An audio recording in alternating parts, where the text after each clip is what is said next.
नमस्कार, ANB news देख रहे हैं आप। मैं हूं आपके साथ पल्लवी राजपूत और हमारे खास कार्यक्रम राजधानी लाइव में आप सभी का स्वागत है। और चलिए अब शुरुआत कर लेते हैं राजधानी दिल्ली की खबर के साथ। केंद्र सरकार ने शनिवार को लोगों को राहत देने वाला फैसला लिया है।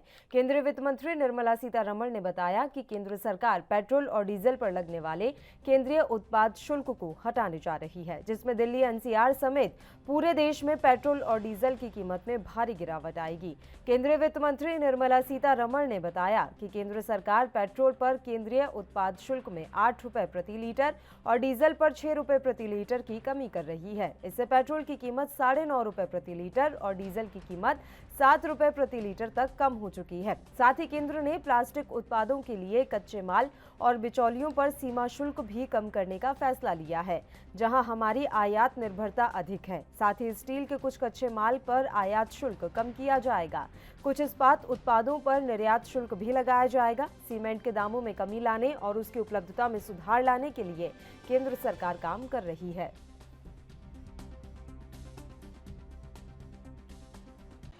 मैं आपको यही बोलूँगा कि अगर सरकार ने ये काम किया है तो काफ़ी अच्छा काम किया है, क्योंकि लोगों को राहत होनी बहुत ज़रूरी है इस टाइम। तो 105 रुपये है इस टाइम, और अगर 9 रुपये होगा तो लोग और भी ज़्यादा खुश होंगे इस चीज़ के लिए। अगर सरकार ये काम कर रही है तो मैं बोलूँगा कि बहुत अच्छा काम कर रही है। लाला राम नाम है। अच्छा, अच्छी बात है सर। इसके लिए और कम होना चाहिए पेट्रोल सर। अभी तो मेरे ख्याल से 105 रुपये कुछ करके है पेट्रोल, तो बहुत ज़्यादा है, मतलब अफोर्ड नहीं कर सकते इतना। तो ये जो कम किया है रेट, अच्छी बात है गवर्नमेंट का, और कम करना चाहिए सर। हाँ ठीक है सर, गैस सिलेंडर पे भी अगर 200 रुपये कम हुए हैं तो अच्छी बात है सर। नाम अरमान है, और जो गवर्नमेंट ने करा है ठीक है। अब जो कम करें 9 रुपये और सिलेंडर पे 200 रुपये करें, उससे बहुत राहत मिलेगी, क्योंकि आज के टाइम पे ठीक है। इस खबर पर तमाम जानकारी के साथ दिल्ली से हमारे संवाददाता राजीव तिवारी समय लाइव जुड़ गए हैं। सीधा उन्हीं का रुख करते हैं। राजीव, पूरी जानकारी आपसे चाहेंगे। पेट्रोल डीजल की लगातार बढ़ती कीमतों से परेशान जनता को केंद्र सरकार ने राहत दी है। देखिए, बिल्कुल सही कहा आपने। यहाँ पर बात करें जिस तरीके से लगातार पिछले कुछ दिनों के अंदर लगातार पेट्रोल डीजल के दाम बढ़ रहे थे, सीएनजी के बाद बात करें या फिर एलपीजी की बात करें, तमाम इन दामों को कहीं ना कहीं जनता जो थी वो परेशान होती नजर आ रही थी। बार बार सरकारों से गुहार लगाई जा रही थी कि सरकार उनको राहत दे, मगर वो राहत नहीं मिल पा रही थी। बार बार कहा जा रहा था युद्ध हो रहा है, तो इसकी वजह से कहीं ना कहीं जो पेट्रोल डीजल के दाम बढ़ रहे हैं, एलपीजी के दाम बढ़ रहे हैं, सीएनजी के दाम बढ़ रहे हैं, उसका कारण भी कहीं ना कहीं केंद्र सरकार के द्वारा युद्ध को ही बताया जा रहा था। मगर अब जिस तरीके से निर्मला सीतारमण की बात करें, तो निर्मला सीतारमण ने जिस तरीके से जनता के लिए राहत देने की कोशिश की गई है, और यहां तक कि पेट्रोल पे 8 रुपए और डीजल पे 6 रुपए की जो एक्साइज ड्यूटी है वो कहीं ना कहीं कम कर दी गई है, और जिसकी वजह से कहीं ना कहीं पूरे देश के अंदर जो पेट्रोल डीजल की कीमत है उसमें भारी गिरावट देखने को मिली है। क्योंकि पेट्रोल की बात करें तो लगभग 9.5 रुपए के करीब पेट्रोल जो है वो सस्ता हो चुका है, और डीजल की बात करें तो डीजल 7 रुपए करीब सस्ता हो चुका है। यानी कि 105 रुपए के करीब जो है पेट्रोल की आज की दिल्ली की कीमत जो है 105 रुपए 41 पैसे पेट्रोल की कीमत हो चुकी है। वहीं डीजल की बात करें तो डीजल भी 96 रुपए के करीब आ चुका है। तो कहीं ना कहीं इससे राहत जरूर मिली है। और व्यापारी वर्ग की बात करें या आम जनता की बात करें, आम जनता इससे कहीं ना कहीं संतुष्ट भी होती नजर आ रही है। मगर कहीं ना कहीं और भी कहीं ना कहीं कटौती करने के लिए कहा जा रहा है, जो कहीं ना कहीं अब राज्य सरकार के हाथ में होगी। राज्य सरकारें भी शायद जनता को कुछ राहत दे सकती है। मगर जिस तरीके से रसोई गैस की बात करें यानी एलपीजी की, तो उस पर भी कहीं ना कहीं भारी गिरावट करने की कोशिश की गई है। 200 रुपए की छूट दी गई है उज्जवल योजना वालों को, यानी कि सीधे सीधे कहे तो कहीं ना कहीं 200 रुपए की जो कटौती की गई है एलपीजी पर, तो उससे कहीं ना कहीं जो कीमत है यानी कि एलपीजी की वो कहीं ना कहीं 800 रुपए के करीब हो जाएगी। तो कहीं ना कहीं लोगों को काफी बड़ी राहत होगी। मगर देखना होगा कि सिर्फ केंद्र सरकार के द्वारा ही जो एक्साइज ड्यूटी घटाई गई है सिर्फ उसी के मद्देनजर चलता रहेगा, या फिर राज्य सरकारें भी कुछ अपनी तरफ से कटौती करेंगी। जी राजीव, एक बहुत बड़ी बात यह है कि राज्य सरकारों की जो आमदनी है या फिर आय का स्रोत होता है वो बहुत लिमिटेड है। केंद्र सरकार के पास फिर भी आय के कई साधन है, राज्य सरकारों के पास आय के इतने ज्यादा साधन नहीं हो पाते। तो ऐसे में ये संभावना कितनी नजर आ रही है कि राज्य सरकार अपने स्तर पर भी वैट को कम करेंगे? क्योंकि पिछले साल भी नवंबर महीने के आसपास राज्य सरकारों ने अपने स्तर पर पेट्रोल डीजल के दाम गिराए थे, घटाए थे। अब एक बार फिर से अगर राज्य सरकार ये करेंगी तो उनके आय के जो स्रोत हैं वो वैसे ही कम है और उनके राजस्व पर काफी ज्यादा प्रभाव पड़ेगा।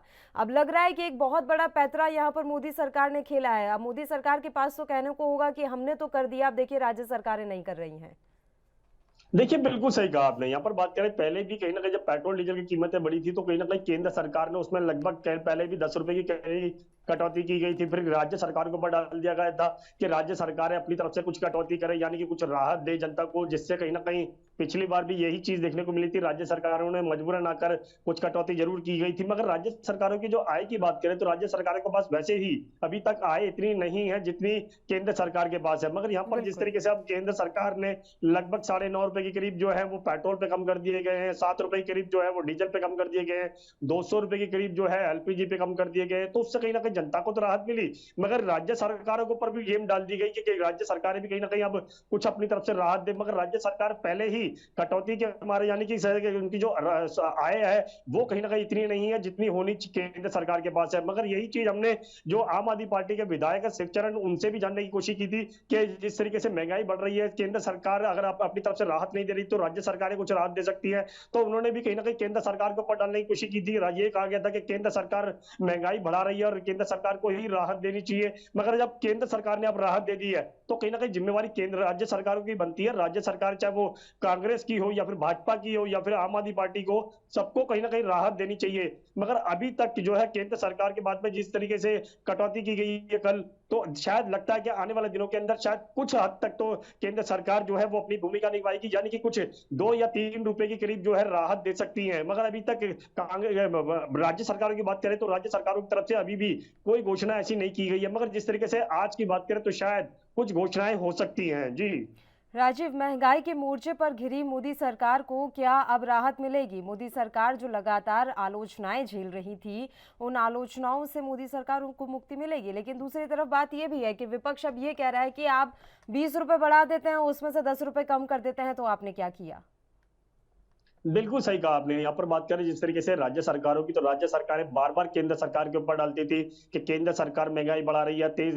लगभग कह सकते हैं कि जब पिछली बार कटौती की गई थी तो राज्य सरकारों की और केंद्र सरकार के द्वारा तो लगभग कह सकते हैं कि 90 रुपए के करीब जो पेट्रोल की कीमत आ चुकी थी। मगर अब फिर दोबारा से लगभग कह सकते हैं 115 रुपए पार कर चुका था। उसके बाद में अब कह सकते हैं 9.5 रुपए की कटौती कर दी गई, तो उससे भी कहीं ना कहीं अभी 100 रुपए से ऊपर की जो कीमत है पेट्रोल की वो अभी तक जारी है, यानी कि 105 रुपए 41 पैसे पेट्रोल की कीमत जो है वो दिल्ली के अंदर देखने को मिल रही है। मगर राज्य सरकारें बार बार कहीं ना कहीं इसी पैंतरे को इस्तेमाल कर रही थी कि केंद्र सरकार जो है वो कहीं ना कहीं 20 रुपए या 30 रुपए बढ़ाती है और उसके बाद में 10 रुपए या 8 रुपए की कटौती कर देती है। मगर उससे कहीं ना कहीं जनता को राहत नहीं मिलती है। मगर यहाँ पर अब बात करें राजनीति की, तो राजनीति जरूर कहीं ना कहीं कांग्रेस के खिलाफ होती नजर आ रही थी या फिर कहें राज्य सरकारों के खिलाफ होती नजर आ रही थी, क्योंकि राज्य सरकार भी कहीं ना कहीं अपनी भूमिका निभाती हुई, मगर उनकी तरफ से भी कटौती नहीं की गई थी। मगर यहाँ पर बात करें भाजपा की, तो केंद्र सरकार जिस तरीके से भाजपा की बैठी हुई है, उसने जिस तरीके से कटौती की है उससे तो कहीं ना कहीं राहत जरूर मिल सकती है। मगर आने वाले दिनों के अंदर कहीं ना कहीं जनता भी कहीं ना कहीं दोबारा से गुहार लगा सकती है कि केंद्र सरकार कुछ और राहत दे। जी बिल्कुल। इन पेट्रोल, डीजल और रसोई गैस के अलावा भी बड़े फैसले लिए गए हैं राजीव, उसके बारे में भी हम थोड़ी सी बात कर लेते हैं।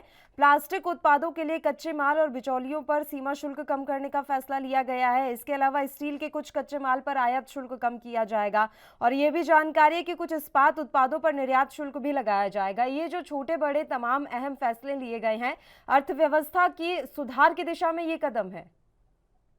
देखिए बिल्कुल सही कहा आपने। यहाँ पर बात करें जिस तरीके से आय के स्रोत को जिस तरीके से कि राज्य सरकारों ने केंद्र सरकार ने घटाने की कोशिश की गई है पेट्रोल डीजल पे भी, उससे कहीं ना कहीं व्यापारी वर्ग को थोड़ा बहुत राहत होगा, मगर इतनी बड़ी राहत नहीं मिल सकती है। क्योंकि जिस तरीके से उत्पाद की बात करें तो उत्पाद जरूर लगातार उसके अंदर बढ़ाया गया है, मगर जनता जो है वो कहीं ना कहीं अभी और भी राहत की उम्मीद कर रही है। राहत जो है वो राज्य सरकार के हाथ में है, मगर राज्य सरकार कब तक राहत देगी वो देखना होगा। मगर जिस तरीके से केंद्र सरकार के द्वारा कह सकते हैं दाम घटाए गए हैं, तो उससे कहीं ना कहीं व्यापारी वर्ग जरूर संतुष्ट होता हुआ नजर आया, काफी हद तक जनता भी संतुष्ट होता हुआ नजर आई। मगर अभी कुछ और उम्मीदें जताई जा रही है जनता के द्वारा भी। जी चलिए, शुक्रिया राजीव, आप हमारे साथ जुड़े, तमाम जानकारी आपने हमारे साथ साझा की। तो केंद्र सरकार ने शनिवार को लोगों को राहत देने का फैसला लिया। केंद्रीय वित्त मंत्री निर्मला सीतारमण ने बताया कि केंद्र सरकार पेट्रोल और डीजल पर लगने वाला केंद्रीय उत्पाद शुल्क घटाने जा रही है, जिसमें दिल्ली एनसीआर समेत पूरे देश में पेट्रोल और डीजल की कीमत में भारी गिरावट आ गई है।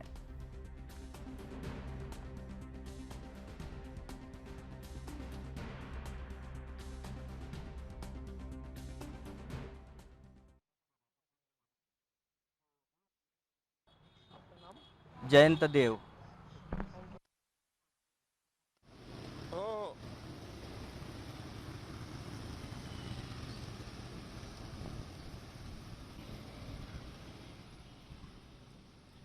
तेज कर दूं।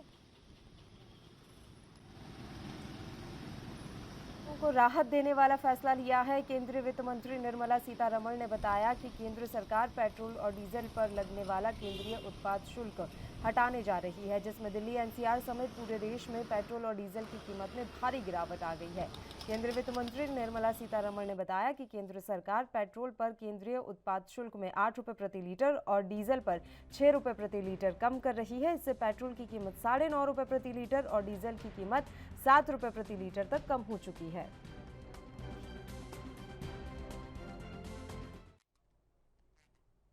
अब बढ़ते हैं उत्तर प्रदेश की राजधानी लखनऊ की खबर की ओर।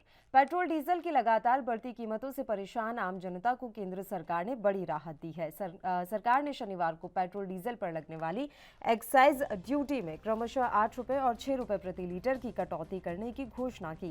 केंद्रीय वित्त मंत्री निर्मला सीतारमण ने पेट्रोल डीजल पर एक्साइज ड्यूटी घटाने की जानकारी दी। इसके साथ ही देश भर में पेट्रोल 9.5 रुपये प्रति लीटर और डीजल 7 रुपये प्रति लीटर तक सस्ता हो गया है। वहीं केंद्र सरकार के इस फैसले से यूपी के लोगों को भी फायदा होने वाला है, जबकि केंद्र सरकार के इस कदम का स्वागत करते हुए यूपी के मुख्यमंत्री योगी आदित्यनाथ ने ट्वीट किया कि पीएम मोदी के नेतृत्व में केंद्र सरकार द्वारा जनहित में पेट्रोल पर 8 रुपये प्रति लीटर और डीजल पर 6 रुपये प्रति लीटर एक्साइज ड्यूटी कम की गई है। लोक कल्याण को समर्पित इस निर्णय से समाज का हर वर्ग समान रूप से लाभान्वित होगा। यही नहीं, केंद्र सरकार के पेट्रोल और डीजल पर एक्साइज ड्यूटी घटाने का यूपी के लोगों ने स्वागत किया। आगरा, मेरठ, बुलंदशहर, लखनऊ और प्रयागराज समेत यूपी के तमाम शहरों के वाहन स्वामियों ने मोदी सरकार को एक्साइज ड्यूटी घटाने के लिए धन्यवाद दिया।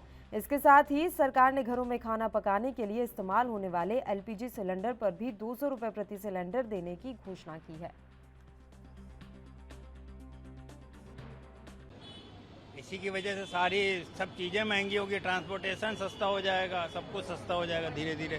सब्जी वब्जी सस्ती होगी, ट्रांसपोर्टेशन सस्ता होगा, डीजल सस्ता होने से, पेट्रोल सस्ता होने से हमारी गाड़ियों में फ़र्क पड़ेगा हम लोगों को। जिस तरह महंगाई हुई है, महंगाई ड्यूटी कम हुई है, उससे कुछ आम जनता को राहत मिलेगी। हाँ, क्यों नहीं, सबको राहत मिलेगी। जिसका जितना इस्तेमाल होगा उसको उतनी राहत मिलेगी। नहीं, राहत की खबर है, ये बहुत अच्छी खबर है और मैं समझता हूँ कि काफ़ी लोगों को इससे राहत मिलेगी। बट अभी पेट्रोल और डीजल के दाम और कम होने चाहिए कि जो पहले थे 65 से 70 रुपये के बीच में, वो आ जाने चाहिए, जिससे सारी चीज़ें, ट्रांसपोर्टेशन, भाड़ा, खाद्य पदार्थ, तेल, तो ये सब चीज़ों में कमी आएगी तो काफ़ी लोगों को इससे राहत मिलेगी। और ये मोदी सरकार की बहुत अच्छी खबर है। ये राहत भरी खबर है। हाँ, बिल्कुल राहत भरी खबर है। ये 10 रुपये के लगभग रेट कम हुआ है पेट्रोल का, डीजल का लगभग 7 रुपये रेट कम हुआ है। ये बहुत अच्छी खबर है। बट अभी भी पहले के हिसाब से तुलना की जाए तो रेट बहुत ज़्यादा है। तो पहले की तुलना के हिसाब से अगर 65 से 70 रुपये अगर आ जाए पेट्रोल तो बहुत ही अच्छा होगा। तो ये सरकार से हमारा विनम्र निवेदन है कि थोड़ा सा रेट को और कम किया जाए। क्या लगता है पेट्रोल डीजल की खबर को संतुष्टि दे रही जिस तरह महंगाई? नहीं, बिल्कुल, जैसे कि महंगाई बढ़ रही है, उस अगर ऐसा होता है तो बहुत ही अच्छी बात है, सभी के लिए अच्छी बात है। 8-9 रुपये अगर पेट्रोल या डीजल पे कम हो रहे हैं तो सबके लिए बहुत ही बेहतर बात है। आज का अगर रेट देखा जाए तो कैसे देखते हैं, कितना बड़ा? आज के रेट के हिसाब से अगर हम यूपी की बात करें तो यूपी में और स्टेट के अलावा काफ़ी कम है, लेकिन अभी भी थोड़ा सा कम होने की ज़रूरत थी, तो उस हिसाब से कम हो रहा है, तो ये बहुत ही खुशी की बात है, अच्छी बात है। डीजल और पेट्रोल पर जब फर्क पड़ता है, इसका महंगाई किस तरह बढ़ती है? अब ये तो महंगाई तो खैर सभी चीज़ पे बढ़ी हुई है, ऐसा कह सकते हैं कि, और काफ़ी मतलब पब्लिक ही सभी लोगों में काफ़ी राहत मिलती है, क्योंकि रोज़मर्रा में ये हमारी व्हीकल्स जो हैं ज़्यादा तौर पे चलती हैं। जितने भी लोअर क्लास हैं, मिडिल क्लास हैं, वो सारे लोग ये इसका संचालन करते हैं, तो उससे काफ़ी राहत है लोगों को। नाम बता दीजिए। प्रमोद जोशी। प्रमोद जी, आज सेंट्रल गवर्नमेंट ने एक्साइज ड्यूटी 9 रुपया कुछ 5-50 रुपये कम किया, कम हो जाएंगे। कितनी राहत भरी खबर आज की देख रहे हैं? काफ़ी बड़ी राहत है, काफ़ी खुशी की बात है। बहुत पेट्रोल के दाम तो बहुत बढ़ गए थे, उससे महंगाई बहुत बढ़ रही थी। अब काफ़ी राहत मिलनी चाहिए मेरे ख्याल से मैम, उस पर महंगाई पे भी। ये जो खबर आई है वो सुखदायी खबर है? हाँ, बिल्कुल बिल्कुल बिल्कुल बिल्कुल अच्छी खबर है ये। पेट्रोल डीजल के जब रेट बढ़ते हैं तो और किन चीज़ों पे इसका असर? सब चीज़ों पे टोटल सब चीज़ों में महंगाई पर जब गाड़ी भाड़ा और सब बढ़ जाता है, और भी महंगाई बढ़ जाती है ना, कि माल वाल ढोते हैं जो, वो भी महंगाई बढ़ जाती है सब चीज़ों में, इसके फ़र्क तो पड़ता ही सब में। तो क्या करना चाहिए सरकार को और भी कम सरकार करने को के और लिए? भी बिल्कुल बिल्कुल कुछ तो और सोचना चाहिए इसके बारे में थोड़ा सा और। जनता जनता की बहुत भलाई, ज़्यादा हाँ है। बिल्कुल। इस खबर पर तमाम जानकारी के साथ हमारे संवाददाता अनुज तिवारी इस समय लाइव जुड़ गए हैं। उनका रुख करते हैं। अनुज, पूरी जानकारी आपसे चाहेंगे। पेट्रोल डीजल के दाम कम होने से उत्तर प्रदेश के लोगों की क्या कुछ प्रतिक्रिया है? अनुज।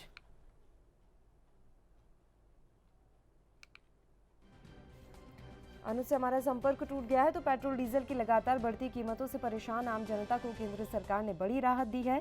सरकार ने शनिवार को पेट्रोल डीजल पर लगने वाली एक्साइज ड्यूटी में 8 रुपये और 6 रुपये प्रति लीटर की कटौती करने की घोषणा की। केंद्रीय वित्त मंत्री निर्मला सीतारमण ने पेट्रोल डीजल पर एक्साइज ड्यूटी घटाने की जानकारी दी। इसके साथ ही देश भर में पेट्रोल 9.5 रुपये प्रति लीटर और डीजल 7 रुपये प्रति लीटर सस्ता हो गया। वहीं केंद्र सरकार के इस फैसले से यूपी के लोगों को बड़ा फायदा होने वाला है। जबकि केंद्र सरकार के इस कदम का स्वागत करते हुए यूपी के मुख्यमंत्री योगी आदित्यनाथ ने ट्वीट किया कि पीएम मोदी के नेतृत्व में केंद्र सरकार द्वारा जनहित में पेट्रोल पर 8 रुपये प्रति लीटर और डीजल पर 6 रुपये प्रति लीटर एक्साइज ड्यूटी कम की गई। लोक कल्याण को समर्पित इस निर्णय से समाज का हर वर्ग समान रूप से लाभान्वित होगा। यही नहीं, केंद्र सरकार के पेट्रोल और डीजल पर एक्साइज ड्यूटी घटाने का यूपी के लोगों ने स्वागत किया। आगरा, मेरठ, बुलंदशहर, लखनऊ और प्रयागराज समेत यूपी के तमाम शहरों के जो वाहन मालिक हैं, उन्होंने मोदी सरकार को एक्साइज ड्यूटी घटाने के लिए धन्यवाद दिया है। इसके साथ ही सरकार ने घरों में खाना पकाने के लिए इस्तेमाल होने वाले एलपीजी सिलेंडर पर भी 200 रुपये प्रति सिलेंडर सब्सिडी देने की घोषणा की।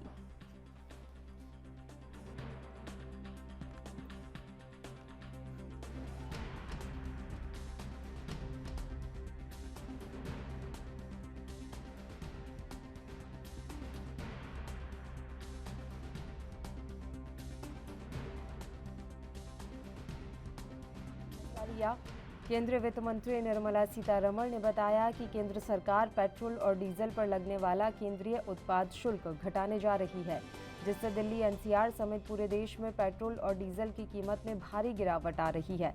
केंद्रीय वित्त मंत्री निर्मला सीतारमण ने बताया कि केंद्र सरकार पेट्रोल पर केंद्रीय उत्पाद शुल्क में 8 रुपये प्रति लीटर और डीजल पर 6 रुपये प्रति लीटर की कमी कर चुकी है। इससे पेट्रोल की कीमत 9.5 रुपये प्रति लीटर और डीजल की कीमत 7 रुपये प्रति लीटर कम हो गई है। साथ ही केंद्र ने प्लास्टिक उत्पादों के लिए कच्चे माल और बिचौलियों पर सीमा शुल्क भी कम करने का फैसला लिया है। इस खबर पर तमाम जानकारी के साथ अनुज तिवारी हमारे साथ जुड़े हुए हैं। उनका रुख करते हैं। अनुज, आपसे ये जानकारी हम चाहेंगे कि यूपी के लोगों की क्या कुछ प्रतिक्रिया है? पेट्रोल डीजल की कीमतों में भारी गिरावट आई है, तो क्या अब लोगों को राहत मिलने की उम्मीद है?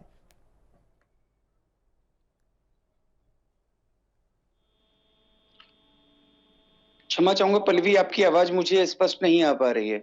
अनुज, मैं आपसे जानकारी चाहती हूं कि यूपी के लोगों की क्या कुछ प्रतिक्रिया है। पेट्रोल डीजल की कीमतों में गिरावट आई है और लोग लंबे समय से इंतजार कर रहे थे कि पेट्रोल डीजल की कीमतों को कम किया जाए। अब केंद्र सरकार ने राहत दी है, तो उत्तर प्रदेश के लोगों का क्या कुछ कहना है इस पर? जी, जिस तरह से देखिए, बहुत समय बाद, लगभग 1 वर्षों के बाद फिर से ये कटौती करी गई। अगर हमें याद है तो लगभग पिछले साल नवंबर में एक बार कटौती करी गई थी, पेट्रोल में 5 रुपए और डीजल में 10 रुपए। इसके बाद 1 साल के बाद लगभग अब ये फिर से कटौती करी गई है केंद्र सरकार की तरफ से। तो उत्तर प्रदेश की जनता तो हालांकि इससे काफी राहत महसूस कर रही है, लेकिन जनता का एक सीधा सीधा ये भी कहना है कि इसके बारे में सरकारों को और भी सोचना चाहिए। क्योंकि अगर देखिए हम बात करते हैं पेट्रोल और डीजल की, तो पेट्रोल और डीजल एक ऐसी चीज है जिसपे केंद्र सरकार के साथ साथ राज्य सरकारों का सीधा जुड़ाव रहता है। इसके अलावा कई और ऐसी चीजें जुड़ी आती हैं, तो ये जनता के पास पहुंचते पहुंचते ये काफी ज्यादा मात्रा में बढ़ जाता है। अगर हम पेट्रोल की गणित को समझें, इसके पैसों की बात करें कि कितने पैसे किस तरह से इसमें मैनेज होते हैं, तो सबसे पहले देखिए उत्पादन शुल्क में जो एक्साइज ड्यूटी होती है, जो कि केंद्र सरकार इसको निर्धारित करती है, उस एक्साइज ड्यूटी के बाद लगभग कमीशन जुड़ा होता है जो डीलर का होता है, और उस डीलर के बाद वैल्यू एडेड टैक्स जो कि राज्य सरकारें जोड़ती हैं। ये सब मिल करके जनता के पास तक वो डीजल पहुंचता है, तब जाकर के उसका रेट एक अलग ही प्राइस में होता है, जबकि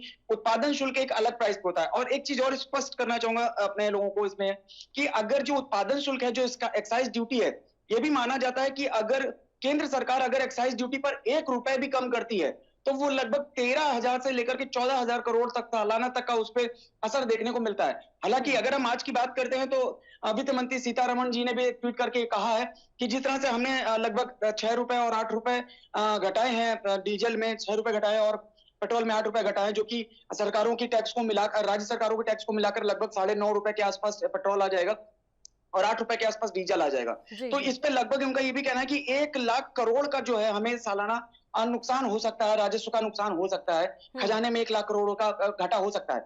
लेकिन सबसे बड़ी प्राथमिकता उनके लिए ये रही है कि प्रदेश में और राज्यों में जनता को जो सीधे समस्याओं का सामना करना पड़ रहा था, जो महंगाई बहुत जोरों से चली आ रही थी, और ये भी देखने को मिल रहा था कि सदन की पटल के ऊपर जो विपक्ष है वो भी पूरी तरह से घेरने का प्रयास कर रहा था अब मौजूदा सरकार को। तो कहीं ना कहीं सीधा एक प्रहार है मोदी जी का उन विपक्षों के लिए भी, और साथ साथ देश की जनता को एक राहत भी है कि 200 रुपए सिलेंडरों के ऊपर कम किया गया है, और लगभग 9.5 रुपए से लेकर के 7 रुपए तक का ये जो डीजल और पेट्रोल में घटाया गया है, वो भी एक बड़ी बात है। लेकिन एक चीज और मैं स्पष्ट करना चाहूंगा पल्लवी इसमें, कि क्योंकि देखिए हर चीज जो है वो पोर्टल के ऊपर निर्भर करती है। कोई भी चीज एक जगह से दूसरी जगह अगर जाएगी तो वो संसाधनों का प्रयोग किया जाएगा और उस पर ईंधन का प्रयोग होगा। अगर ईंधन ही महंगा होगा तो जाहिर सी बात है कि वो चीज भी महंगी हो ही जाएगी। तो इस तरह का जो प्रयास किया गया है, महंगाई के ऊपर एक लगाम लगाने का प्रयास किया गया है, कहीं ना कहीं प्रदेश की जनता तो इस बात को बहुत अच्छे दृष्टिकोण से देख ही रही है, लेकिन देश के लिए भी एक मील का पत्थर साबित हो सकती है। चलिए, शुक्रिया अनुज, आप हमारे साथ जुड़े तमाम जानकारी देने के लिए। तो यूपी के लोगों को बड़ी राहत यहां पर मिली है, जैसा कि हमारे संवाददाता भी जानकारी दे रहे थे कि केंद्र सरकार की तरफ से केंद्रीय उत्पाद शुल्क एक्साइज ड्यूटी को कम किया गया है। अब राज्य सरकारों के ऊपर भी ये निर्भर करता है कि वो कितना वैट कम करें। अगर राज्य सरकारें भी वैट कम करती हैं तो जाहिर सी बात है कि लोगों को काफी फायदा होगा। बढ़ते हैं राजधानी चंडीगढ़ की खबर की ओर। पंजाब में डेयरी धंधे से जुड़े दूध उत्पादकों को लगातार बढ़ रही पशु खुराक की कीमतों और अन्य लागतों में हो रही वृद्धि से निपटने के लिए मिल्कफेड की तरफ से 21 मई 2022 से दूध के खरीद भाव में 20 रुपए प्रति किलो फैट के हिसाब से बढ़ोतरी कर दी गई है। इस फैसले से गाय के दूध पर तकरीबन 1 रुपए प्रति किलो और भैंस के दूध पर 1 रुपए 40 पैसे प्रति किलो का विस्तार होगा। इस फैसले संबंधी जानकारी देते हुए सहकारिता मंत्री हरपाल सिंह चीमा ने बताया कि आने वाले समय में दूध उत्पादकों और उपभोक्ताओं के हितों के लिए और भी ठोस प्रयास किए जाएंगे। उन्होंने कहा कि मिल्कफेड की तरफ से दूध उत्पादकों को हमेशा दूध की ऊंची खरीद कीमतें दी जाती रही हैं, खासकर कोविड महामारी के दौरान जब प्राइवेट खरीदारों ने दूध खरीदना बंद कर दिया था और दूध के भाव घटा दिए थे, तो मिल्कफेड ने अपने सीमित साधनों के बावजूद भी दूध उत्पादकों को वाजिब दूध खरीद रेट दिए।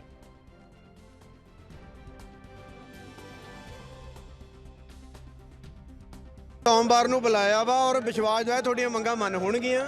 ਅਸੀਂ ਸਰਕਾਰ ਨੂੰ ਦੱਸ ਦਿੱਤਾ ਵੀ ਜੇ ਸਾਡੇ ਨਾਲ ਧੋਖਾ ਨਾ ਹੋਵੇ, ਜੇ ਸਾਡੀਆਂ ਮੰਗਾਂ ਨਾ ਮੰਨ ਹੋਈਆਂ, ਹੁਣ ਤਾਂ ਅਸੀਂ ਥੋੜੇ ਜਿਹੇ ਟਰੈਕਟਰ ਤੇ ਬਾਕੀ ਗੱਡੀਆਂ ਬੱਸਾਂ ਤੇ ਆਏ ਆ, ਫਿਰ ਅਸੀਂ ਬਕਾਇਦਾ ਟਰੈਕਟਰ ਟਰਾਲੀਆਂ ਤੇ ਆਵਾਂਗੇ ਔਰ ਟਰੈਕਟਰ ਟਰਾਲੀਆਂ ਤੇ ਜਿੱਥੇ ਮਰਜ਼ੀ ਰੋਕੇ ਫਿਰ ਅਸੀਂ ਸੀਐਮ ਹਾਊਸ ਜਾਵਾਂਗੇ। ਸਾਨੂੰ ਫਿਰ ਮਜਬੂਰੀ ਹੋ ਜੂ ਸਾਡੀ, ਪਰ ਸਾਨੂੰ ਇਹਨਾਂ ਯਕੀਨ ਆ ਵੀ ਸਰਕਾਰ ਅੱਜ ਵੀ ਪ੍ਰਧਾਨ ਸੁਣ ਇੱਕ ਮਿੰਟ ਸਰਕਾਰ ਸਾਨੂੰ ਯਕੀਨ ਆ ਵੀ ਸਰਕਾਰ ਨੇ ਜਿਵੇਂ ਭਰੋਸਾ ਦਿਖਾਇਆ ਸ਼ਹਿਰ ਦਾ, ਸਰਕਾਰ ਇੱਥੇ ਰੁਜ਼ਗਾਰ ਪੈਦਾ ਕਰਨਾ ਚਾਹੁੰਦੀ ਆ ਤੇ ਉਹਨਾਂ ਨੇ ਕਿਹਾ ਅਸੀਂ ਤਾਂ ਰੁਜ਼ਗਾਰ ਪੈਦਾ ਕਰਨਾ ਚਾਹੁੰਦੇ ਆ, ਤੁਹਾਡੀਆਂ ਜਾਇਜ਼ ਮੰਗਾਂ ਨੇ ਅਸੀਂ ਜ਼ਰੂਰ ਮੰਨਾਂਗੇ। ਇਹਦੇ ਲਈ ਸਾਡੇ ਥੋੜਾ ਜਿਹਾ ਉਹਨਾਂ ਦਾ ਰੇਟਾਂ ਦਾ ਜੋ ਫਰਕ ਆ ਉਹਦੇ ਲਈ ਸੋਮਵਾਰ ਨੂੰ ਸਾਨੂੰ ਬੁਲਾਇਆ ਵਾ ਪੰਜਾਬ ਭਵਨ। ਅਗਰ ਅਸੀਂ ਸਰਕਾਰ ਨੂੰ ਦੱਸ ਦਿੱਤਾ ਜੇ ਸਾਡੇ ਨਾਲ ਧੋਖਾ ਹੋਇਆ ਫਿਰ ਅਸੀਂ ਇਦੋਂ ਵੱਡੇ ਇਕੱਠ ਦੇ ਵਿੱਚ ਫਿਰ ਅਸੀਂ ਵਾਪਸ ਨਹੀਂ ਮੁੜਨਾ, ਹੀ ਟਰੈਕਟਰ ਟਰਾਲੀਆਂ ਤੇ ਆਵਾਂਗੇ। ਜਿਵੇਂ ਹੁਣ ਇੱਕ ਬੰਦਾ ਵਿੱਚ ਖੜਾ ਵਿਰੋਧ ਕਰ ਰਿਹਾ ਸੀ, ਵੀ ਕਹਿੰਦੇ ਨਹੀਂ ਸਹਿਮਤੀ ਨਹੀਂ ਬਣਨੀ, ਇਹ ਲਾਰਾ ਹੋ ਜਾਣਾ ਸਰਕਾਰ ਦਾ, ਕੀ ਲੱਗਦਾ ਇਹ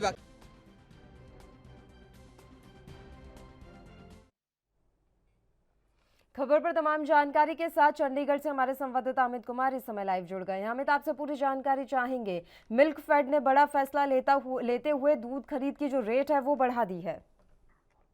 जी बिल्कुल, देखिए अगर हम बात करें तो जैसे हमें जानकारी मिल रही है कि मिल्कफेड की तरफ से 20 रुपए पर लीटर पर केजी फैट के ऊपर रेट बढ़ाया गया। जी हाँ, बाकायदा 20 रुपए पर केजी पर फैट के हिसाब से दूध के रेट में बढ़ोतरी की गई है। और ये खुद इसकी जानकारी खुद अगर उनके फाइनेंस मिनिस्टर हरपाल चीमा ने दी, क्योंकि ये डिपार्टमेंट उनके अंदर ही आता है, मिल्कफेड के अंडर आती है, तो उनकी तरफ से ये जानकारी दी गई। तो इस तरह से अगर हम कंसिडर करें तो गाय के दूध में 1 रुपए की बढ़ोतरी खरीद में और भैंस के दूध में 1.4 रुपए की बढ़ोतरी देखने को मिल रही है। उसके बावजूद भी अगर हम कहें तो कल जहाँ पे डेयरी फार्मर्स की तरफ से कल पंजाब के वेरका प्लांट, मोहाली स्थित वेरका प्लांट के आगे एक बड़ा कट किया गया था, एक बड़ा प्रदर्शन किया गया था, तो जिसमें जो कल की अनाउंसमेंट हुई उसके बावजूद पे और ज्यादा डिमांड की जा रही है।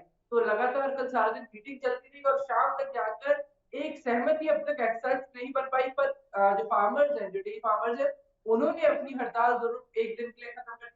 आश्वासन मिला है कि मंडे को, यानी कि सोमवार को एक और मीटिंग की जाएगी जिसमें उनकी जितनी भी दिक्कत परेशानियां उनका हल निकाल दिया जाएगा। पर उससे पहले अगर हम कह सकते हैं जो 20 रुपए पर केजी फैट के हिसाब से इनको बकायदा जो राहत दी गई है, जो 20 रुपए बढ़ाए गए हैं, तो उस 20 रुपए की बढ़ोतरी के साथ अगर हम कहें पिछले 2.5 महीने के अंदर लगभग 70 रुपए पर केजी फैट में इजाफा हो चुका है जो किसानों को मिलता है। तो ये अच्छा जब धीरे-धीरे करके दिया जा रहा है। पर डेयरी फार्मर्स की तरफ से एक समर्थन वैल्यू की मांग की जा रही थी कि दूसरे स्टेट में दूध के जो अगर हम कहें कि फार्मर्स हैं, उनको एक सपोर्ट प्राइस सरकार की तरफ से दिया जाता है 20 रुपए या 10 रुपए अलग-अलग स्टेट्स के हिसाब से सब्सिडी के तौर पे। तो वो सब्सिडी की मांग भी किसानों की तरफ से की जा रही थी। अब ये देखना होगा कि क्या इस मीटिंग में उस सब्सिडी के ऊपर सहमति बनती है। तो कहीं न कहीं जहाँ पे हम कहें कि फैट के रेट में तो इजाफा कर दिया गया, जैसे 20 रुपए पर केजी फैट के ऊपर इजाफा हमें देखने को मिल रहा है, पर इसके अलावा मांग रहे हैं कि एक समर्थन वैल्यू भी दी जाए। एक सपोर्ट प्राइस पर लीटर के हिसाब से दी जाए, चाहे वो 5 रुपए की हो या 10 रुपए की हो, उसके ऊपर सहमति बनाने की जरूरत है।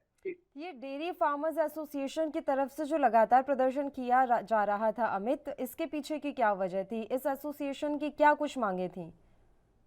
पल्लवी देखिए, अगर सही तौर पे जो ये प्रदर्शन किया जा रहा है उनकी एक ही डिमांड है कि दूध के रेट लगभग 2 साल से नहीं बढ़े हैं। उनका ये कहना है कि जब स्टार्टिंग में दूध की खरीदारी की जाती तो 650 रुपए के पर केजी के हिसाब से कुछ खरीदा जाता था फैट रेशियो के हिसाब से। पर वो अब तक नहीं बढ़ा है। पर उनका सीधे तौर पे कहना है कि चारे के रेट बढ़ गए हैं, जो अगर हम कहें जो गाय भैंस के उनके पालन पोषण के रेट बढ़ गए हैं।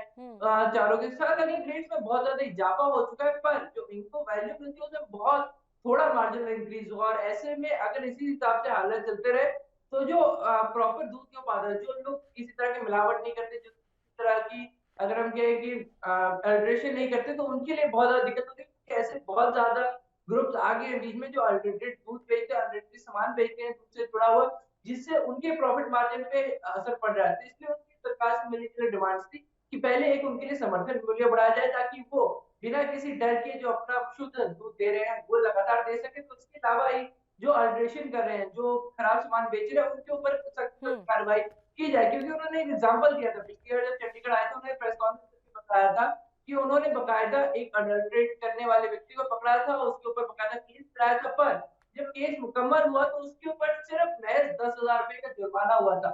और उनका कहना है कि वो 10,000 का जुर्माना उस व्यक्ति के लिए 1 मिनट की कमाई थी, क्योंकि वो लगातार कई लाखों की लोगों से ऑलरेडी कमाई कर चुका था खराब दूध बेच के या अडल्ट्रेट दूध वगैरह बेच के। तो इस वजह लोगों के सख्त कार्रवाई की डिमांड कर रहे हैं कि जिसमें सरकार खुद एक्शन ले और जितना हो सके अल्ट्रेशन रोक सके, और साथ साथ जो किसान है, जो डेयरी फार्मर्स हैं, उनके लिए एक अच्छी समर्थन वैल्यू ला सके ताकि वो बिना किसी दिक्कत के अपना काम लगातार कर सके और लगातार शुद्ध दूध सप्लाई कर सके।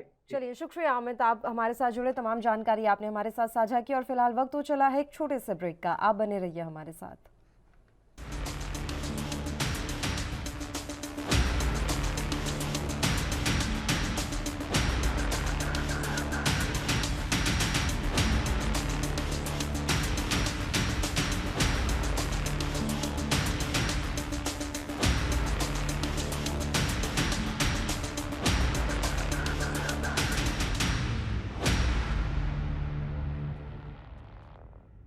ब्रेक के बाद एक बार फिर से आप सभी का स्वागत है। बढ़ते हैं कुछ और खबरों की ओर और अब शुरुआत कर लेते हैं हिमाचल प्रदेश की खबर के साथ। हिमाचल प्रदेश मुख्यमंत्री जयराम ठाकुर 2 दिवसीय दौरे पर दिल्ली जा रहे हैं। रविवार यानी कि आज मुख्यमंत्री जयराम ठाकुर अनाडेल हेलीपैड से दिल्ली के लिए रवाना होंगे।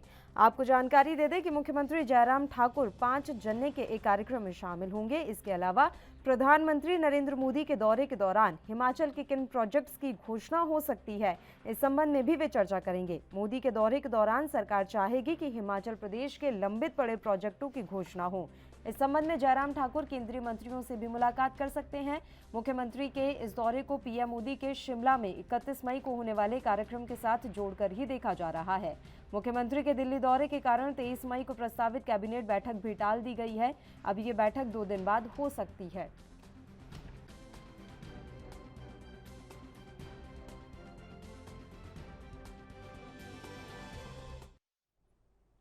खबर पर तमाम जानकारी के साथ हिमाचल प्रदेश ब्यूरो चीफ टीना ठाकुर जी इस समय हमारे साथ लाइव जुड़ी हुई हैं। टीना जी, आपसे पूरी जानकारी चाहेंगे। जयराम ठाकुर 2 दिवसीय दिल्ली दौरे पर हैं, क्या कुछ प्रस्तावित कार्यक्रम हैं उनके इस 2 दिनों के दौरान?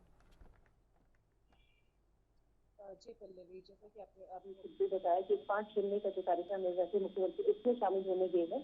इसमें अन्य जो आज साझे हैं उसके मुख्यमंत्री भी शामिल होने जा रहे हैं। इसके अलावा जो सबसे महत्वपूर्ण है और जिसके लिए माना जा रहा है कि दिल्ली दौरा जो है सीएम ने किया है, वो हिमाचल में जो 31 मई को जो प्रधानमंत्री नरेंद्र मोदी का जो दौरा प्रस्तावित है उसको लेकर ये जो दौरा है मुख्यमंत्री का उसको जोड़ के इससे देखा जा रहा है कि जो हिमाचल में जो 31 मई को जो दौरा होना है प्रधानमंत्री का, उस दौरान प्रधानमंत्री किन प्रोजेक्ट की यहाँ पे घोषणा करेंगे, क्योंकि कुछ प्रोजेक्ट हमारे केंद्र के पास लंबित पड़े हैं हिमाचल के, तो उन प्रोजेक्ट को जो है मुख्यमंत्री चाहेंगे कि वो क्योंकि चुनावी साल है और जो ये प्रधानमंत्री का जो दौरा है ये भी जो है चुनावों से इसको जोड़कर देखा जा रहा है, तो संभावित है कि जो बड़े जो प्रोजेक्ट हैं जो अभी तक अटके पड़े थे उनकी घोषणा हो जाए। इसमें से एक जो बड़ा महत्वाकांक्षी प्रोजेक्ट है हिमाचल के लिए वो है बल्क ड्रग फार्मा पार्क की जो घोषणा है, क्योंकि जो पूरे देश में वो इस तरह के जो 3 पार्क की मंजूरी मिली थी जिसमें से हिमाचल एक है। तो पल्लवी आपको बताएं कि ये बहुत ही महत्वाकांक्षी प्रोजेक्ट हिमाचल के लिए है, तो मुख्यमंत्री जरूर चाहेंगे कि ये जो प्रोजेक्ट काफी लंबे से, क्योंकि इसकी रिपोर्ट है हिमाचल पहले ही केंद्र को भेज चुका है और केंद्र से उस रिपोर्ट को मंजूरी मिल चुकी है, तो जरूर हिमाचल चाहेगा कि ये प्रोजेक्ट उनकी झोली में आए। तो स्वाभाविक है कि इस दौरे के दौरान मुख्यमंत्री जो और भी अन्य प्रोजेक्ट है उनको लेकर मुख्य प्रधानमंत्री से चर्चा करें और कहें कि जब इससे जो संबोधन होगा उनमें इस दौरान जो है बड़ी घोषणा वो हिमाचल के लिए करें, क्योंकि उससे तो सीधा लाभ है भाजपा को आने वाले चुनावों में मिलेगा। बिल्कुल टीना जी, आपसे ये भी जानकारी चाहेंगे कि ऐसे कौन से महत्वाकांक्षी प्रोजेक्ट हैं जो अभी लंबित पड़े हैं और जयराम सरकार चाहती है कि जल्दी से जल्दी उन प्रोजेक्ट पे काम या तो शुरू हो जाए या फिर उनकी घोषणा कर दी जाए। महत्वाकांक्षी परियोजनाएं क्या कुछ है जयराम सरकार की?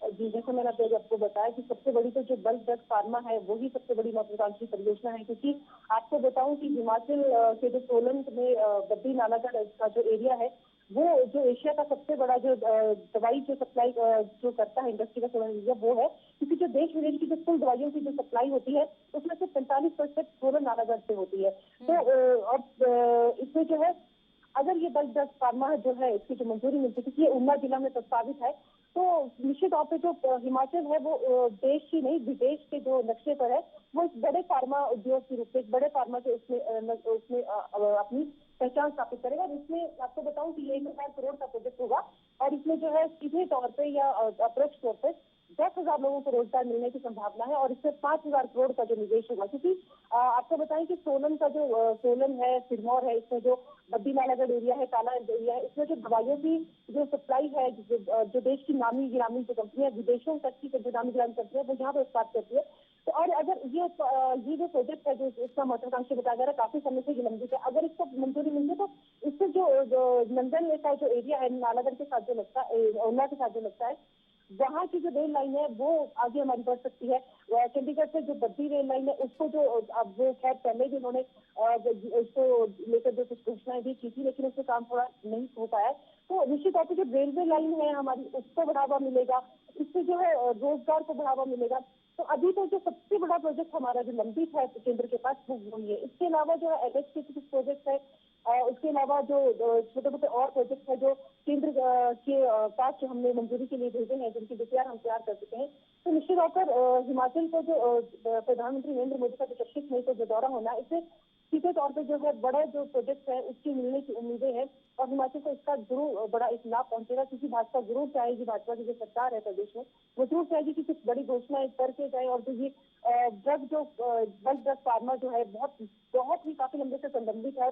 हम हर वक्त ये केंद्र की तरफ देखते हैं कि आज नहीं तो कल इसकी मंजूरी हमें मिल जाएगी और ये हमें मिल जाएगा, लेकिन अभी तक ऐसा हुआ नहीं है। तो इसको ये प्रधानमंत्री के दौरे के साथ हम देख रहे हैं कि अगर ये प्रधानमंत्री यहाँ पर आकर इसकी घोषणा करते हैं तो निश्चित तौर पर देश ही नहीं विदेश में भी हिमाचल एक बड़े नाम के रूप में दवा निर्माता के रूप में उभर कर सामने आएगा। टीना जी, मुख्यमंत्री के इस दौरे के कारण 23 मई को जो कैबिनेट की बैठक प्रस्तावित थी वो टाल दी गई है। आने वाले समय के लिए अभी कुछ जानकारी मिल रही है कि फिर ये कैबिनेट की बैठक कब होगी? जी पल्लवी, ये जो पिछले जो अगला कल है सोमवार, इसको कैबिनेट की जो बैठक होनी थी वो टाल दी गई है और अब ये 26 मई को संभावित है, क्योंकि इसमें भी प्रधानमंत्री के जो दौरे को लेकर है कुछ उसमें जो सुरक्षा व्यवस्था है या अन्य भी चीजें हैं, बैठकें हुई हैं या घोषणाएं हुई हैं, उन सबको लेकर एक बड़ी तैयारी कैबिनेट में होनी थी। हालांकि मुख्यमंत्री के दौरे के कारण से रद्द किया गया है, क्योंकि ये अगले कल प्रस्तावित है। अब इसके बाद जो ये जो कैबिनेट है ये 26 मई को। बिल्कुल, और ये भी आपसे जानकारी चाहेंगे कि भारतीय जनता पार्टी इस समय हिमाचल प्रदेश में किस तरीके से चुनावों की तैयारी कर रही है, क्योंकि हम रोजाना देख रहे हैं युद्ध स्तर पर लगी हुई है बीजेपी, अलग अलग प्रशिक्षण शिविर आयोजित किए जा रहे हैं और ना जाने किस किस तरह के कार्यक्रम आयोजित हो रहे हैं। और ऐसे कौन से शिविर हैं या ऐसे कौन से कार्यक्रम हैं जिनके जरिए भारतीय जनता पार्टी अब लोगों को खुद से जोड़ने के प्रयासों में जुट गई है? जी पल्लवी, अगर आपको बताए तो अभी पिछले कुछ दिनों में कुल्लू में और धर्मशाला में बड़ा ये एक प्रशिक्षण जो शिविर है, जो अभ्यास वर्ग है इनका BJYM का, वो कर चुके हैं। और अभी आने वाले दिनों की बात करें तो शिमला में 27 और 29 में 3 दिन तक जो ABVP का जो राष्ट्रीय अभ्यास वर्ग है वो चलेगा, उसमें बड़े नेता यहाँ पर आएंगे।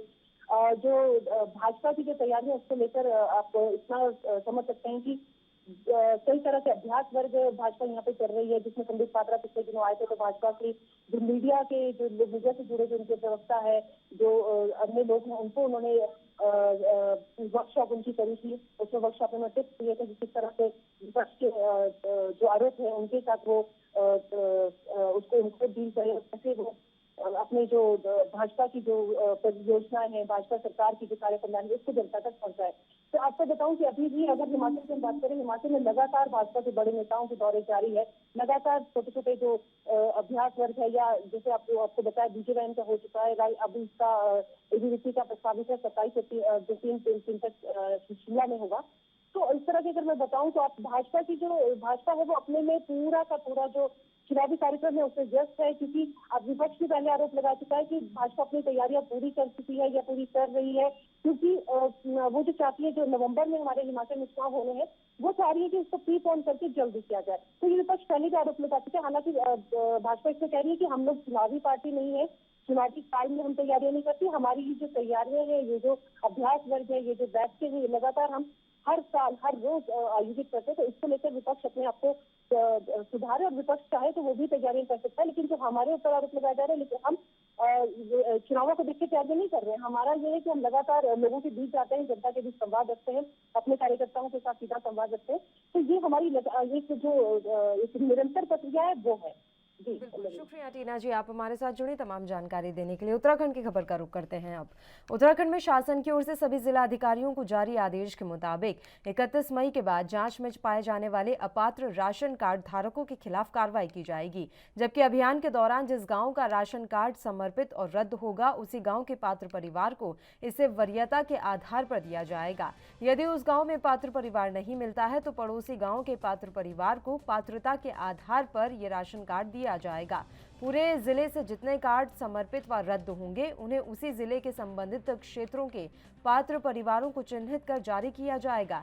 एक जिले के राशन कार्ड के रिक्ति को किसी भी स्थिति में अन्य जिले से स्थानांतरित नहीं किया जाएगा। आदेश में कहा गया है कि वृद्धावस्था, किसान निधि, विधवा, दिव्यांग, परियुक्त पेंशन धारकों के कार्ड पेंशन की वजह से रद्द नहीं होंगे। वृद्धावस्था, किसान निधि, विधवा, परित्यक्ता, दिव्यांग पेंशन 1500 मासिक तय की गई है, तो इसी अप्रैल से लागू भी कर दी गई है। खाद्य विभाग के शासनादेश के अनुसार राष्ट्रीय खाद्य सुरक्षा योजना के राशन कार्ड के लिए पात्रता के मानक जारी किए गए हैं, जिसमें परिवार की कुल मासिक आय 15,000 का मानक है, जबकि समाज कल्याण विभाग के शासनादेश के अनुसार 1500 मासिक पेंशन की दर से पूरे वर्ष के 18,000 बनते हैं।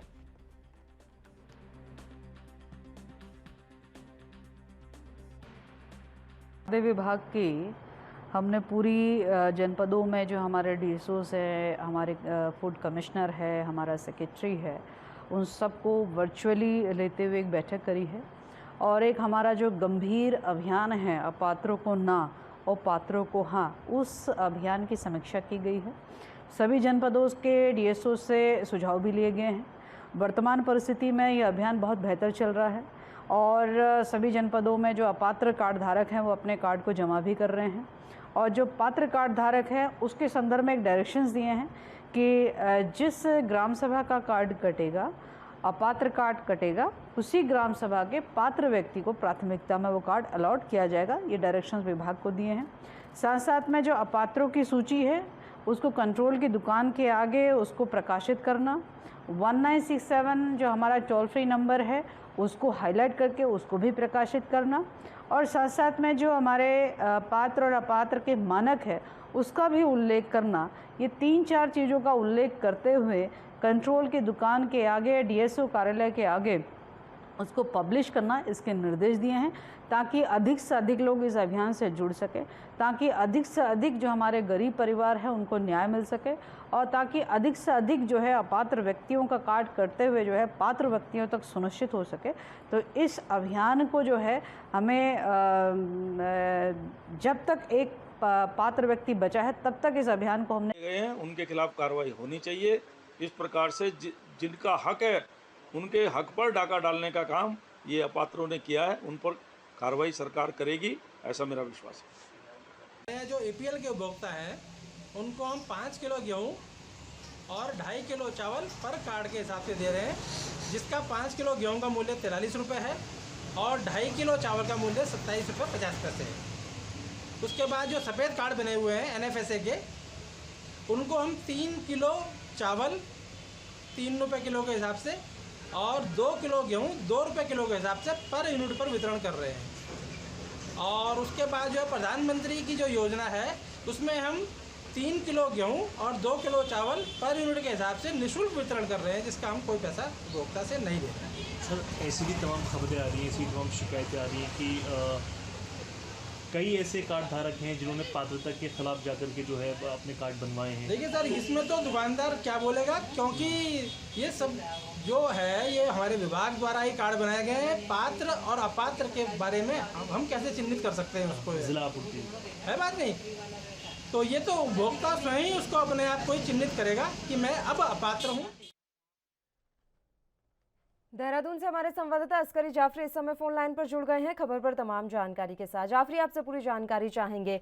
राशन कार्ड धारक जिन्होंने अपात्र रूप से इस राशन कार्ड को रखा हुआ है, अब साफ तौर पर नजर आ रहा है कि उनकी खैर नहीं। शासन ने तमाम जिला अधिकारियों को आदेश जारी कर दिए हैं। पूरी जानकारी हम आपसे चाहेंगे कि अब इस अभियान के तहत क्या कुछ कार्रवाई होगी अपात्र कार्ड धारकों पर। देखिए पल्लवी, उत्तराखंड में भी उत्तर प्रदेश की तर्ज पर जो है जो अपात्र कार्ड धारक है उनके खिलाफ एक अभियान चलाया है, पात्र को हाँ अपात्र को ना। तो इस कड़ी में करीब 3200 से ज्यादा जो है अभी कुल कार्ड जो है वो सरेंडर हुए हैं पूरे प्रदेश में।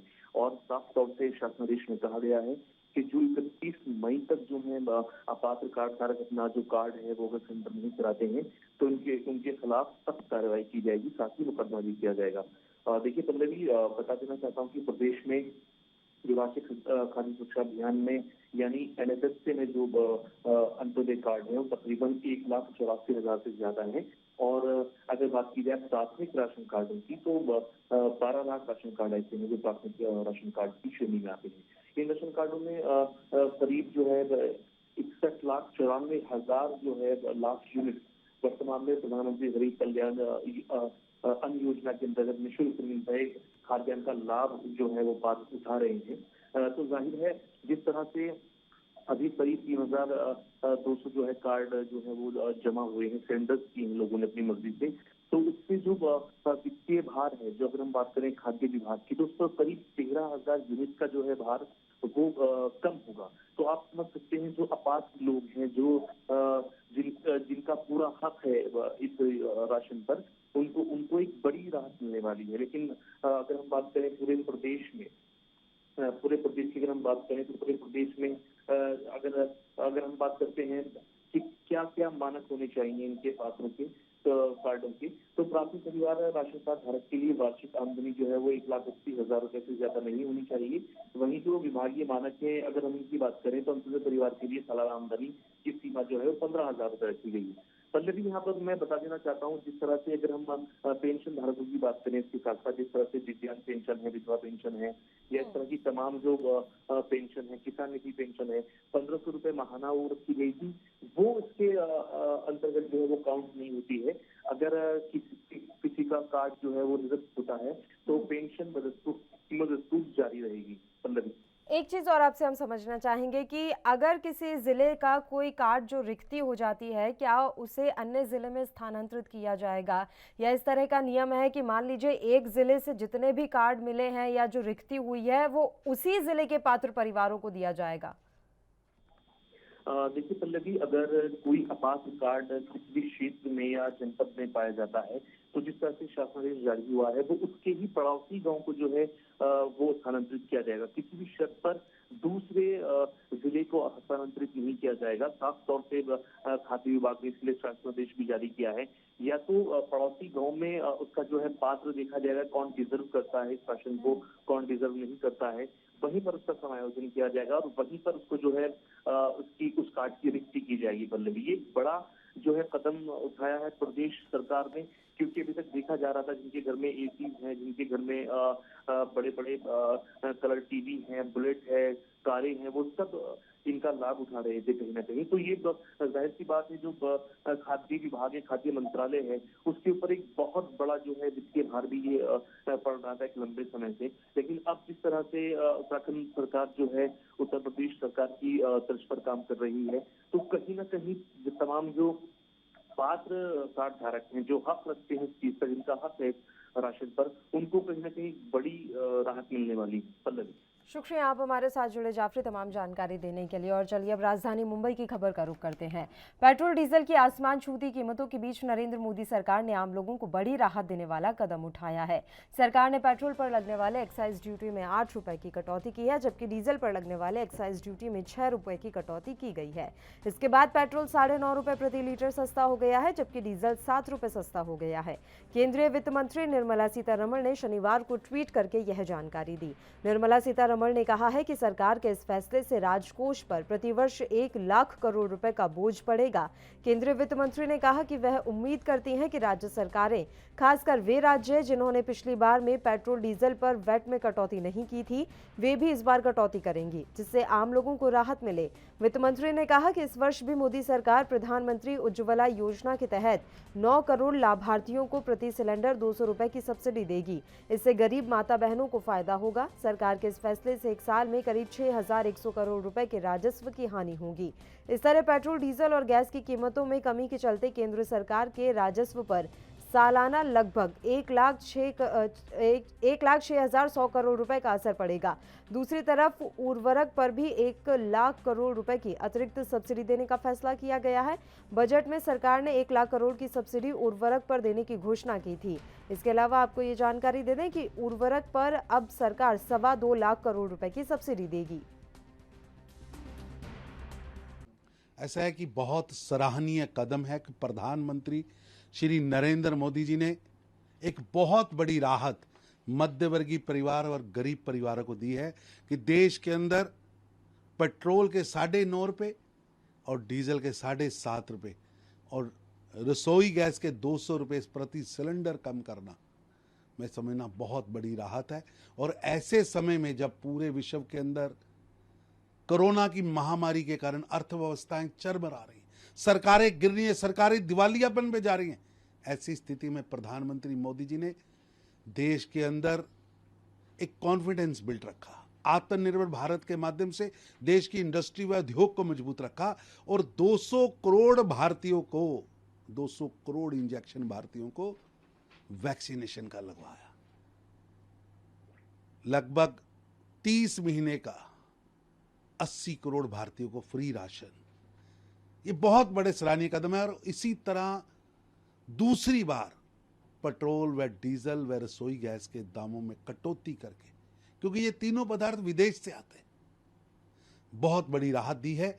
मैं पंजाब, राजस्थान, छत्तीसगढ़, केरल, तमिलनाडु, तेलंगाना, जो गैर भाजपा शासित राज्य हैं, मैं उनसे भी निवेदन करूंगा कि आइए एक कदम और आप भी आइए।